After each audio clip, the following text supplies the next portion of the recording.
o efirdən belə gen danışa bilərik, genəlib danışa bilər. Amma həmin toy günü pəncərəsiz qaranlıq otaqda Vəfa üfürürdü. Harun efirində deməyi ki, güya mənim bu məni məhkəməyə verdikdən sonra bununla toyda rastlaşmağım, ay güya bundan, nə bilim, yazırlar orada ki, sən ondan üzr mü istəmsən? Gülürəm, güləyim bari. Deməli, bu mənimlə barışmaq istədi. Haçan. Onda bizim mahnı ilə bağlı davamız var idi. Və onda Vəfa məni hələ məhkəməyə verməmişdi. Mən bunu indiyə qədər danışmamışam. Rast ki, o danışdı, mən də danışım.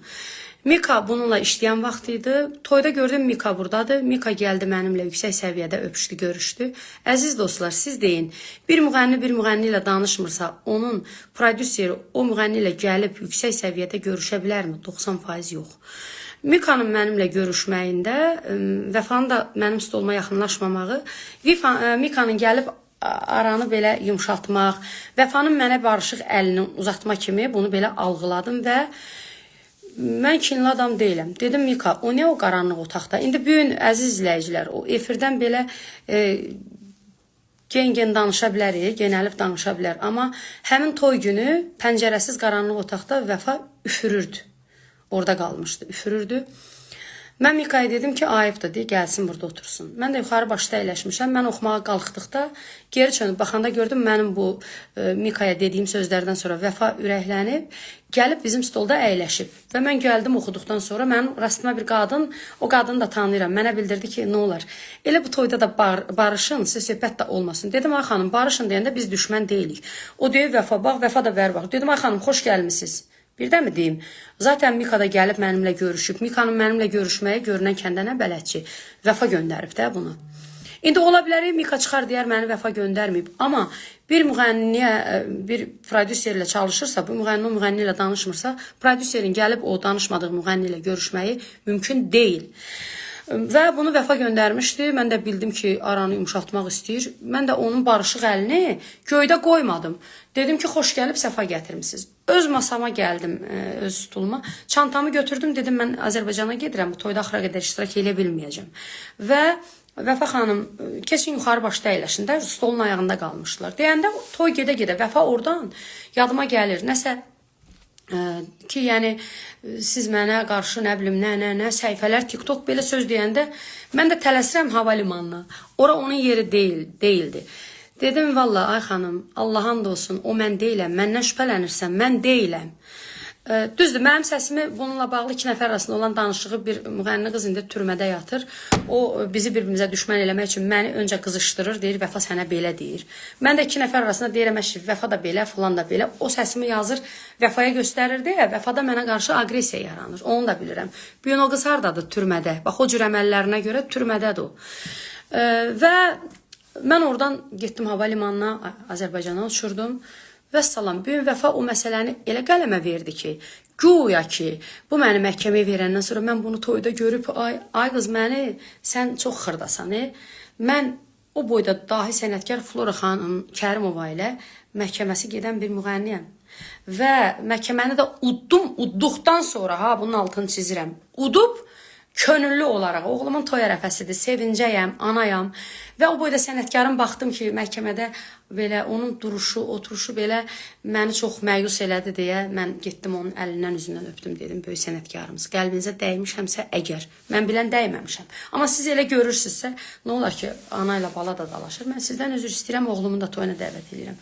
Amma Vəfa, sən kimsən ki, sən deyir o, pişmiş, nə aç doyuq yuxusunda darı görən kimi, Vəfa, sən o cür şeyə hələ, nəinki hələ, sən tarixdə qalası sənətçi deyilsən. Mənim Vəfa ilə bağlı xəbər saytlarına bura qədər bəs elədi. Bir də bir nüansa aydınlıq gətirim, dostlar. Xəbər saytlarında nəzərinə. Orada deyir Vəfa adını məhkəmə, bəli. Mənim canlı verilişimdə Vəfa zamanlı mənə bir öpücü yatır. Məhz həmin nüansda. Mən də ona üz tutub bildirirəm. Bir şey yoxdur. Dişdən söhbət gedir. Səhv eləyirsə üzr istəyə bilər. Mən Flora Kərimovada da udduqdan sonra bir dayam axı. Canlı efirdəyəm. Səsim gedir, dostlar. Yəni bu Vəfa özünü Flora Kərimova ilə bir tərəziyə qoymaq istəyir. Güya bu sən Vəfa bir dənə bizi ikimiz də Tvera toya dəvət eləmişdilər. Mən hayf ki həmin gün Tümendə oldum. Buradan üzümü tuturam xalqımıza. Onun dəvət aldığı toyun birindən məni toya dəvət edin. Bizi oxumaqla. Bu efirlərdə bu lazım deyil, show biznes efirlərində müğənniləri bir-birinə vuruşturmaq. Bu lazım deyil.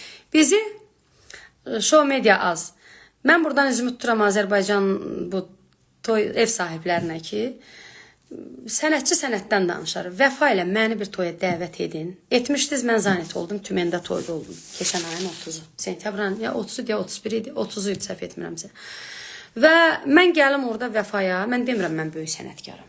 Amma Vəfadan yaxşı oxuyuram mən. Gəlim, indi bir dəfə Tolik deyir ki, Şəbnəm nə muğam oxuyur? Yox, Tolik, səninlə razı deyiləm.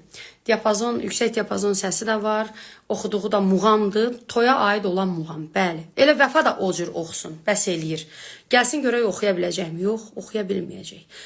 Sənətdən danışaq, yoxsa bu bunu dedi, ay mənim uşağıma bunu dedilər, ay qız, hüquqi dövlətdə yaşayırıq, apar ver mühafizə orqanlarına. Əgər belə sən düşmənini tapmaq istəyirsənsə, get tap. Qaldı ki, dostlar, onun efirdə mənim ünvanıma danışdıqları hamısı şər böhtandır. Heyif ki, orada onun səsini kəsiblər, bir ki, dediyi şey efirə getməyib. O getsəydi, məhkəməyə predmet olardı. İndi güya Zaur mənə yaxşılıq eləmək istəyibdi. Deyir, filan şeyləri kəsdik. Nahaq, o efirə getsəydi, mən onu rahatlıqla şər böhtana görə məhkəməyə verərdim. Amma yox, mənim ürəyim o deyil. Mən özümə o şeyi yaraşdırmıram. Mən Allaha həvalə edirəm. O deyir, biri mənim səsimi yazıb başqasına göndərir. Allah talə elədi, onu mən yox. Allah onun əməllərinə görə, onun hardadır bu gün səsimi yazıb göndərmək nə lazımdır? Bu belə. Dostlar, bu qədər. İndi Zaurdur da, verilişinə mövzu. Deyirəm, Zaur, sən bilirsən ki, Vəfa ilə biz danışmırıq. O gələn efirə nə məcburdur ki, mənim şəklimi qoyasan və yaxud Şəbnəmi qoyasan. Sən bilirsən ki, burada monitor arxasında, Vəfa burada toyda olanda, qaranlıq otaqda, pəncərəsi olmayan otaqdan çölə çıxa bilmirdi, üfürürdü. İndi efirə çıxıb genəlir dana, genəlsin olsun. Belə, çıxın, hə, siz hazır eləyin belə. Yox, Şəbnəmin gözəl, çox böyük sənət var. Şəbnəm öz yaşıtlarının arasında çox güclü səsə malikdir. Valla Şəbnəmlə sabah biz bir ara münasibətimiz də korlamışdı. Yenə mən bu sözü deyirəm. Mən yalancı adam deyiləm. Mənim çörəyim Şəbnəmdən gəlmir. Şəbnəmə nə onun çörəyi məndən gəlmir, nə mənim çörəyim ondan gəlmir. Sadəcə olaraq bu, oxuya bilməyənlər bizim cərgəmizdə getməməlidir. Mən oxuya bilən müğənniyəm. Bəli, toyda gəlib biri bir ana muğamı istəyir, ata muğamı istəyir, oxuyuram. Biri keçən dəfə bəy tərif istədi, oxuyuram. Yoxsa bu qız nə qəşəngdir, ne? Dostlar, bunların oxuduğu var. Allah bunları siz də oxuya bilərsiniz. Sonra, indi gəlib keçirəm, afətlə doğru yoldasız verilişimiz başladı. Dostlar, üzümü tuturam buradan Gürcüstanda yaşayan Azərbaycanlı xanımlar, indi Rusiyada yaşayan Azərbaycanlılara müraciət edirəm. Əziz xanımlar,